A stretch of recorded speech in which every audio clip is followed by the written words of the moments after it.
Hi, I'm Jeremy, the co-CEO of Harvest Earnings. Come be a fly on the wall while Terri and I take apart the business practices we've seen working with big companies for the past 30 plus years. We rage on the bad and cheer on the good.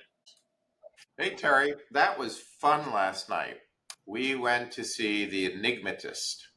So quite mind-boggling. And as part of his act, he put up on the screen the famous quote, as you recall, knowledge is power, attributed not to Kevin Bacon or Crispy Bacon, but to Francis Bacon. Yeah, and we used to say knowledge is power until we then said, well, knowledge is power. It's only if it's used. And then I think we actually Googled this a bit, and sure enough, Dale Carnegie beat us to it. He actually said knowledge is not power until it is applied. And Companies don't apply it. companies don't apply it. And large companies in particular, that might have thousands of people or tens of thousands of people, have this enormous amount of knowledge resident in the minds of their employees, a surprisingly large portion of which isn't used but could be used. And executives aren't really aware that what they're leaving on the table is tens or hundreds of millions of dollars. It just doesn't seem believable that that's what's being left on the table, not by using knowledge that could be fairly easily used. Yeah, and this I know when we talk about this, it sounds very accusatory, like these knuckleheads, but we don't mean it that way because we know this is just normal. And you like to talk about, well, until you have a microscope, you can't see the cells or whatever. Thank you for the mocking tone. I appreciate that. You're very welcome. So yeah, there's people who have knowledge, and then there's the people that don't have power, and then the people in power that don't have the knowledge, and marrying those, particularly if there's lots of little pieces and parts all over the organization to make a difference, is actually really hard. Now, very few companies have a way to measure or assess this. So instead, they feel correctly that they're working unbelievably hard, stressed out, doing initiative after initiative, focusing on the most important things. And it just doesn't seem credible that there's all this other stuff that would actually be even better to work on. And should we give an example? Yeah, please do. And when you say we, I mean you. Yeah. So many years ago, when we did a big project for Heinz, they had two divisions. They had the food service division, which was hired by companies like TGIF and Applebee's and those kinds of companies to create proprietary food products. And that was one business. Then they had the consumer business, where products that Heinz made for itself then sold through supermarkets. And these two divisions were in the same building, but completely different floors. And the bosses of each viewed themselves as competitors for funding, competitors for attention, competitors for investment. Or maybe the CEO role at some point in time. Exactly right. And so these divisions, and you may remember Walter Isaacson, who's written some great books, but one was about Steve Jobs, talks about divisions within companies. And Walter Isaacson parenthetically says, even the word division is ominous. And sure enough, these two divisions, people in them didn't talk to each other. They sort of looked down on each other because one was much bigger, but sort of more prosaic. The other was kind of a little more creative, but smaller. And we ended up creating a method by which the people in these two divisions who are actually doing the work on the ground could work together. And lo and behold, it turned out that each brought huge knowledge, one about what supermarkets needed, and the other was about products that TGIF and Applebee's and others were going to be making. And they realized, this wasn't our idea, they realized talking to each other that if they could only get the proprietary companies with the proprietary food to license to the supermarkets, everybody's a winner. And they did end up making that a kind of new cooperative joint line of business. Yeah. And that knowledge had been going up and down those elevators in that building, passing each other by for years and years and years. And even nicer, the people that had kind of looked down on each other when they worked together on this. Turns out they really liked each other and they had more in common because of their functional marketing expertise with each other than they did with other parts of the company. So it also yielded some fun. This whole concept of the branded TGIF frozen wings or whatever has like blown up, but at the time it was a fairly unique thing, and it was huge for growth. So yeah, it was very cool. An example of knowledge that was already there but became powerful only in its application. Exactly. And people can say, oh, well, we're already doing that. But you only might be doing that if, first of all, you're in the food business. But there's many, many, many other kinds of things where you're not doing that. And of course, if you're not in the food business, then you're certainly not. That'd be really weird. Yeah. I mean, this is, of course, one of our favorite topics is knowledge that is in companies that doesn't get used. And besides hiring us, we do have some thoughts about how companies might get at it. I know one of your favorites that I'll talk about is moving executives around. But I think that should actually go even further. Move the supervisors and managers around as well. Spread that knowledge around the company. It's fairly normal that people just, they get hired in this division and then they just move up in that division. But, the people who are the most valuable to companies are the ones that have a wider range of experience. I mean, yeah, some niche experience, niche knowledge is great, but those that have that wider view are super valuable. Yeah. And like nowadays, when I went to college, there was some, people going abroad for a semester, but it certainly wasn't that popular. Now it's almost required or certainly highly thought of.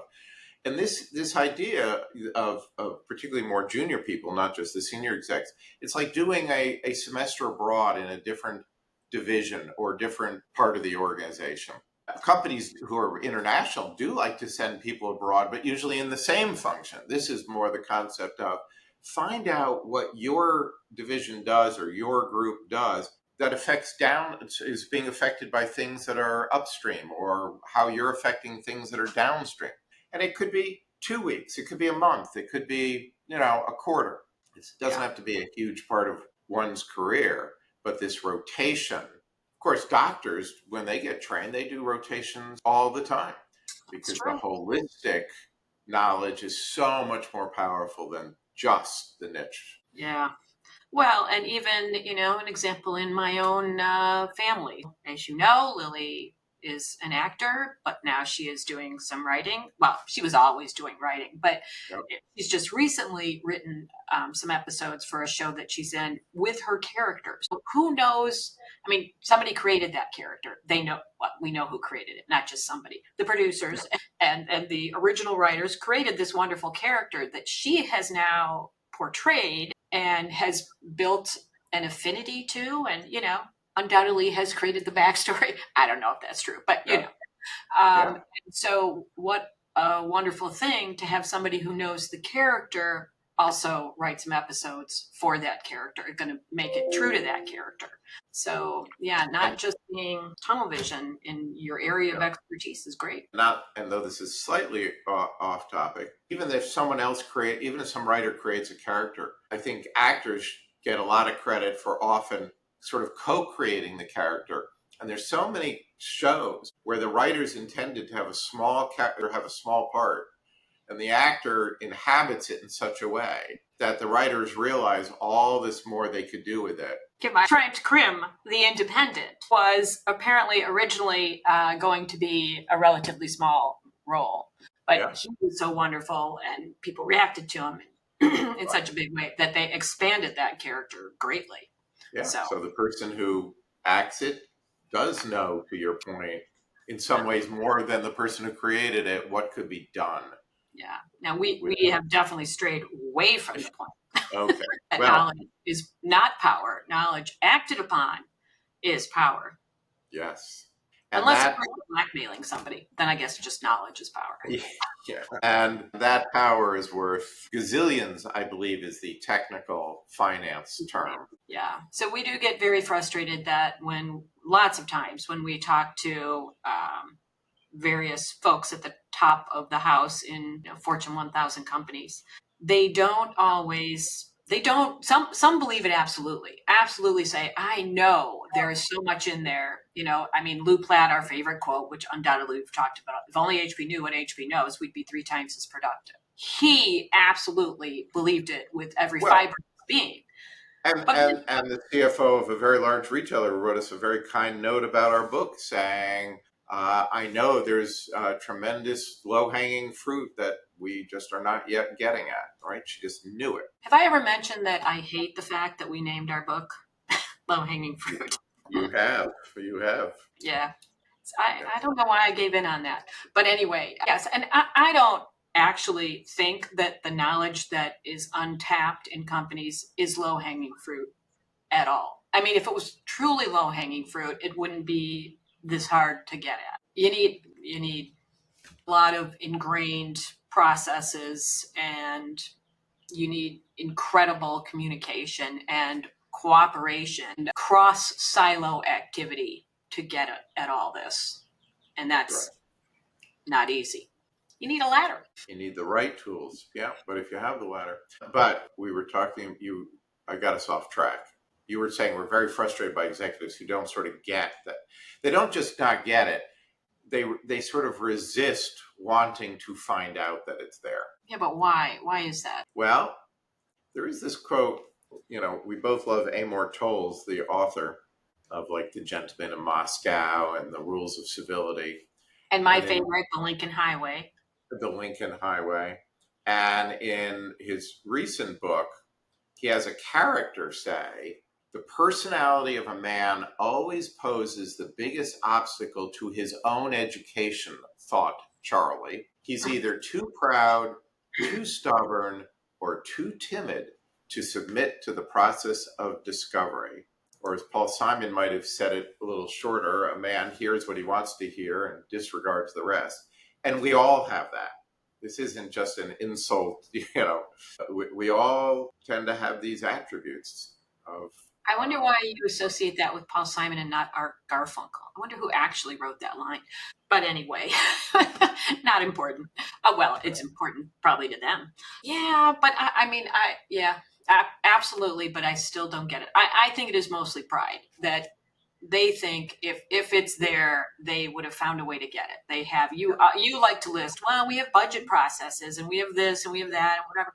But that doesn't, that doesn't get. I think we may have talked about this before, but that doesn't get the machine operator in factory A who's fixed the leaky ketchup packet machine, doesn't get his knowledge to the factory B guy, particularly because they were in different silos. Yeah. Same leaky packets, same machine, one fixed, one not. And I mean, that goes on everywhere. And most of them are just too small to rise to the occasion. There's the people with knowledge, without the knowledge, but without the power. Yeah. And it just doesn't get where it needs to go. And I think also some of it is the people where it does need to go to don't have the time.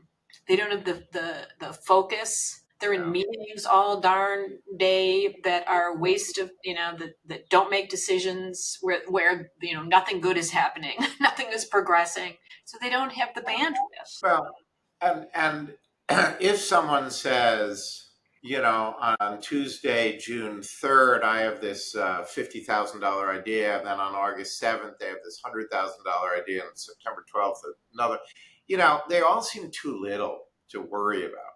But if someone says, well, this month we're going to work on, $50 million worth of stuff, that would get people's attention. Yeah. But it's hard for someone at the top of the house to see that all that little stuff adds up to so much. I think a lot of people would argue with you that if somebody said, oh, I've got this $50,000 idea, $100,000 idea. But I think it's even worse than that. They don't have any idea what an idea is worth. They have no idea what the idea is worth. Well, maybe it's because it's in order to get attention from a higher level, it's almost like there has to be some minimum size to get that person to take a meeting and be interested and give their attention. And if it's a huge batch of things that don't even meet that size, it never gets to them.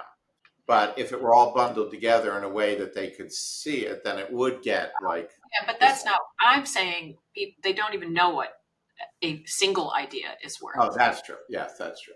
It's not like the leaky machine. I mean, he didn't even know that was a problem somewhere else. Right. Let alone how much money is lost because of the leaky packets. No idea. That's right. Yeah, and right, the people who made the factory that made pasta and the factory that needed pasta had no idea of each other, that it was being made or needed. So you're right, there would have been no dollar sign because nobody would have even thought of, why are you buying pasta from outside our company when we make it? Well, that, of course, got solved, and we may have already talked about this, is at one point, all of the factories came together and brought their products to display, and the factory managers all walked around and said, what? Are you kidding me? You're making pasta? We buy pasta from the outside all the time. And without that sort of product fairs or whatever, they would have continued to buy pasta elsewhere. I mean, it seems crazy, but these big companies, I mean, they're huge. They're complex. They're huge. Well, and you're talking about 30 or more completely different factories making completely different things in completely different countries spread over a wide geography, reporting to different lines with their own different needs. So it wasn't like, it's 3 factories down the road and we can all get together and have a cup of coffee. I mean, it took some doing to convince people that it'd be worthwhile to have a job fair, because it's like, we know what we're doing. We are only at 50% utilization. It'd be nice if people bought more of our stuff. Our marketing team, our business line's working on that. So knowledge is not power until it is applied. The knowledge that we have is not useful until somebody applies it. That is very true. And I'm sure there's personal, I mean, I might give this some thought, like, what knowledge do I have that, I mean, this is a really silly example, but there was some leftovers that were meant for the dog.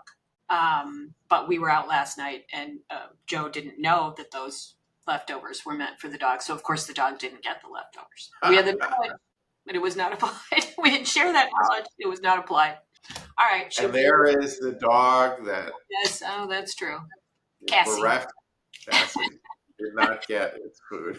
She doesn't look too bereft. She's splooting. You can't really see it on screen, but all right. Get back to work. Bye-bye. Bye.